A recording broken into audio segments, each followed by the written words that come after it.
Guys, when making job applications, there is one most important factor that you should have at the back of your mind, and that is the fact that there are millions of people applying not just for various jobs, but for one particular job vacancy.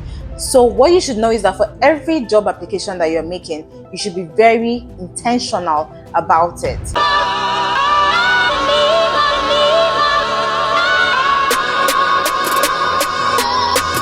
Hello guys, and welcome back to my channel. Now if you just see my face for the first time, then it means that you are new to this channel. Welcome, thank you for clicking on this video, and I do hope that you subscribe and join the beautiful family before you leave. And if you're a returning subscriber, thank you for your continuous love and support. I really appreciate you guys. Thank you. Now to jump right into the content for today, I'm going to be discussing 5 reasons while your job applications are getting unfortunate emails. The first thing you should know with making job applications is that you should always read the job descriptions. I always sing this to people like a broken record.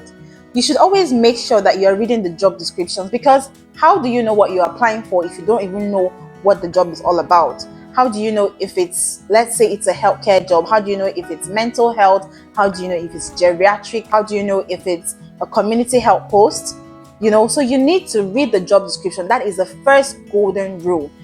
The job description is usually, it looks cumbersome, but it's not really cumbersome. But for some people, they feel like it's too much for them to read, so they don't bother. Once they just see registered staff nurse or healthcare assistant or support worker, that's the most important thing. They just want the title. They don't go ahead to read what the job description is really saying, and this makes them just rush to apply for the job without looking for what the employer is actually searching for, and end up getting an unfortunate email. That is the golden thing. I think that is where every application should start from. You knowing what the job description is talking about, you knowing what they are asking for you from that job. And this will lead me to the second point: building your CV. Once you have known what the employer is asking you for, the second thing you would want to do is to coin your CV in alignment with what that employer is looking for. Now, this might sound tricky. This might sound like I'm asking you to formulate stories or formulate jobs and put in your CV. No.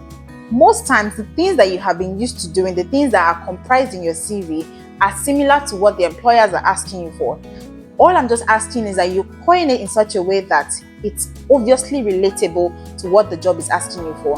Most employers don't even have the time to read your CV. Most of them use the software that filters out CV because they are looking for key points or keywords from the job description that they have already published for you. And that is why it's important to read the job description. And that is why I started with making that my first point, because from the job description, you'll be able to know what the employer is looking for to coin your CV, which is the second point, into what your employer wants to see. Having talked about reading the job description and also coining your CV to suit the job description, the next thing will be making an appropriate cover letter. Now that's the third reason why your applications are probably getting denied, because most applications that you make do not go with a cover letter. Now, you don't necessarily, if you're sending out direct emails to employers, maybe direct recruiters, you don't necessarily have to type it out on the paper and forward it to them. You can type it out as if you're sending a normal email. That's what people don't really know. Most times when you're sending out emails like that, you type out the cover letter and then attach your other documents like your CV and other accessory documents. Now, most times this cover letter will still take us down to our first point, which is about reading the job description. Now, it's from reading the job description that you know how to make an appropriate cover letter that will entice your employer. Now, this cover letter is not the time for you to start introducing yourself or telling them about your family history or maybe your hobbies, and much later in the cover letter. But that's not even the main thing. This cover letter is a time for you to really sell yourself. Tell your employer those skills that you possess. Tell them about your experience, because what they're really looking for are people that have experiences, right? They want you to be an asset and not a liability to their organization. So most times they're looking for people with immense amounts of experience. So this cover letter is what will give you an opportunity, aside from your CV that you've already coined. Now it's like you're explaining those experiences, in broader terms in your cover letter. But now we're not asking for too much stories, because of course, like I said, Employers are very, very busy people. They don't have time to read all the kind of stories that you might want to put in your cover letter. So in as much as you're trying to sell yourself out in your CV, you have to be direct to the point. No absolute stories, no long story, no extended stories, okay? Just go straight to the point, sell yourself, read the job description, know those skills that they are looking for, that they put in job descriptions, and look for how to coin yourself into making a very appropriate cover letter that will suit and be in line with those skills that the employer is looking for from the job description already. Now, the fourth reason why your UK job applications are probably getting denied, this one doesn't totally lie in your hands. There's nothing much you can really do about this one, is that preferences are usually given to those people already in the UK than when you are applying internationally. Now, when you are applying to some of these jobs, when you see a job vacancy and you read through the whole job description and everything concerning what they have published for that job, you would see in some applications where they say, except those that are explicitly for international applicants, but where they put out the application and say international applicants can apply and also UK-based applicant can apply, most times like that, if a UK-based individual is applying for that job and you as an international person is applying for that job, there might be a tendency that they would want to give the job to the UK-based individual than you, because it's lesser stress and it's lesser responsibilities for the employers. So this is the time where you coin your CV and make yourself a reasonable asset to them, so that even when they are comparing your CV with a UK-based person, an international person, they would see, because relocating people is very, very expensive. COS, getting you a certificate of sponsorship is very expensive, and most of these employers go out of their way to even go ahead and pay for your visa, pay for your flights, and pay for a lot of things. So it's a lot of investment to make. That is why you need to be intentional about every application that you make, because these people are spending a lot of money and they would want to make sure that whatever or whoever they are bringing is really worth their time and expenses. So it's very competitive. So the fourth reason why your application might be getting denied is because preferences are given to people that are already UK based than you that is applying internationally. But there is a remedy to this actually, which is you spicing up your CV, spicing up your cover letter, reading the job description very well and knowing what they're looking out for, so that you can coin your CV and cover letter to make a very good impression to your employer. The last but not the least, which I'm going to talk about, because I said there are 5, mind you, there are so many reasons why your application might be getting denied, but I am channeling this into the 5 most important things that you need to know. And now the last one is that you are not applying to jobs that have visa sponsorship allocated to, and this is because you are not reading the whole job description. Now, most job applications will tell you if they are sponsorship based or if they are not sponsorship based.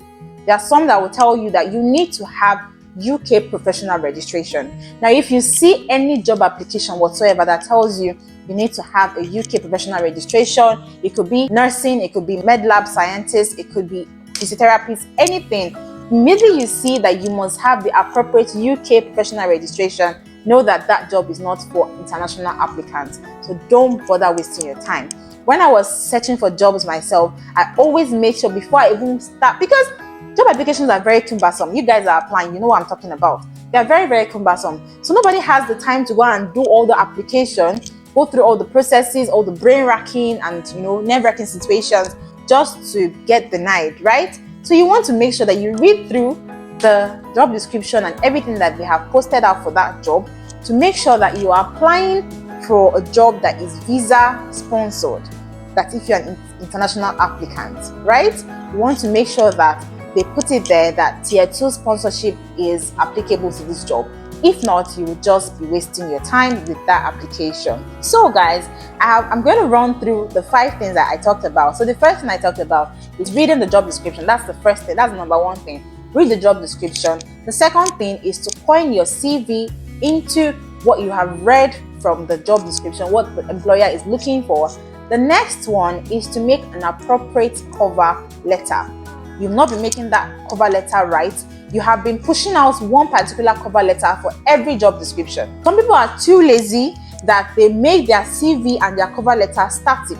Whatever job they're applying for is the same CV and cover letter that they will push out. Now, because you are too lazy and you're using one particular CV and cover letter to apply for all the jobs. You're not going to hit that job because the roles you're applying for could be different. It could be a mental health role, it could be a geriatric role, like I said, it could be a community health role, and you're just using a particular format of CV to apply for these jobs without looking at the job description and the particular skill sets that the employer is looking for, or the particular kind of experience that the employer is looking for. And at the end of the day, you get unfortunate emails and you start feeling sad and you start feeling very depressed and you start wondering what you're doing wrong.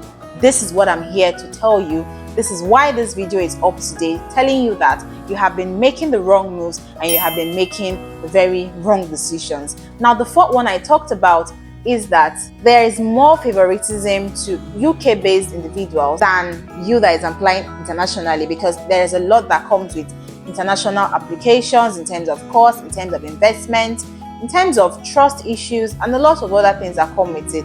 So if you're going to nail this job between you and someone that is already in the UK, then you have to make sure that you are very intentional about your applications and that you are putting in that amount of effort. And now the last one that I talked about is you applying to jobs that are not visa sponsored, applying for jobs that are not tier 2 sponsored jobs, and that's why you're not getting those job applications. That's why you're not getting those job interviews. That's why you're not getting those invites. Now I'm going to make another video that tells you why you don't even get the job offer letter after you've done your interviews. That's another one coming up. So if you want to know when that video comes up so you can learn, just press the subscribe button and turn on the post notification, so when the video comes up, you'll be the first to know about it. You might just be lucky to get that job and sit for that interview, ace the interview, and get that job offer.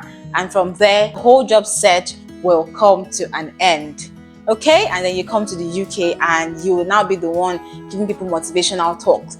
But you have to put all these 5 things I have said into consideration if you want to actually achieve successful job applications. Now, I hope you guys have enjoyed this video and I hope you have learned something, and I hope you start making those actual changes to your job applications and start being intentional about applying for those jobs. And if for any reason this video does not apply to you, maybe you're not looking to relocate to the UK or you're not making job applications, this doesn't just cover for nurses, this covers for every aspect or every job specification or every kind of category that you're applying for. So this video will actually come in handy to a lot of people. So you can share this video as well to your friends, to your family members, your relatives, even your enemies, guys. Share this video. You don't know who you'll be helping out there to ace that job application. Okay, if you haven't subscribed, if you like this video and you have not subscribed yet, please press the subscribe button. Also like this video as well, and leave your comments for me in the comment section below. Tell me what you think. If you have more tips to share as well, put in the comment section. You don't know who you could be helping or reaching out to as well. All right guys, until my next video, you guys just stay awesome. I love you all. Mwah.